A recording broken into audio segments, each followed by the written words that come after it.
तरह से पूरे देश में बिल्कुल पत्रकारों के हित की मांग है पत्रकार सुरक्षा कानून।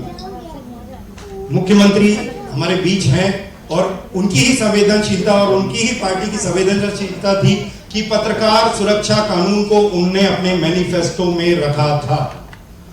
उसके साथ ही साथ सरकार बनते ही जैसे कि अधिमान्यता की जो बॉडी है वो ब्लॉक स्तर तक पहुंचाने का काम, इसके लिए उनको साधुवाद है।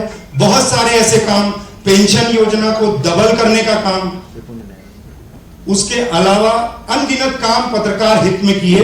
पत्रकार सुरक्षा कानून को कहीं ना कहीं एक मुकाम तक लाने के प्रयास भी भरपूर उनके द्वारा किए गए। लेकिन उसके अलावा भी जिस तरह से इस सरकार की संवेदनशीलता दिखती है पत्रकार जगत के लिए, उसके लिए हम दिल से, पूरी पत्रकार मीडिया उनका दिल से आभार करती है। मैं ये जरूर कहना चाहूंगा कि पत्रकार सुरक्षा कानून की अगर मैंने जिक्र किया है तो मैं एक बात मुख्यमंत्री जी और सदन के संज्ञान में लाना चाहूंगा कि पत्रकार सुरक्षा कानून केवल छत्तीसगढ़ या किसी प्रदेश का विषय नहीं है। आज पत्रकारों की देश भर में जो स्थिति है वो भली भांति हम सब उससे परिचित हैं और ये राष्ट्रीय स्तर पर इसकी बहुत ज्यादा आवश्यकता है।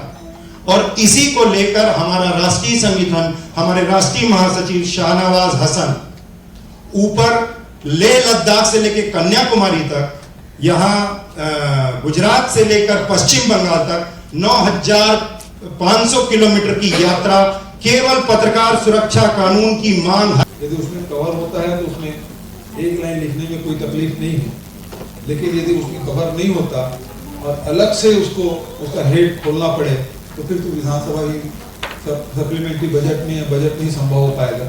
तो ये दोनों चीज मैं देख लेता हूँ। लेकिन वहाँ के झारखंड में भी इस प्रकार से योजना बनी, कार्यक्रम बना है, तो उसको मैं मंगा लेता हूँ, देख लेता हूँ कि उन्होंने बजट हेड भी किया है तो किसी योजना में उसको शामिल कर दिया है।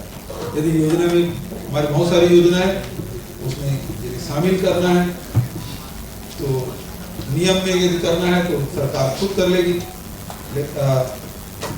यदि एक्ट लाना है या हेड खोलना है, एक्ट तो नहीं लगेगा, हेड खोलना पड़ेगा, तो वो मैं देख लेता हूँ। यदि हेड खोलना पड़ेगा तो फिर बजट में लाना पड़ेगा। लेकिन ये होगा, मैं आपको विश्वास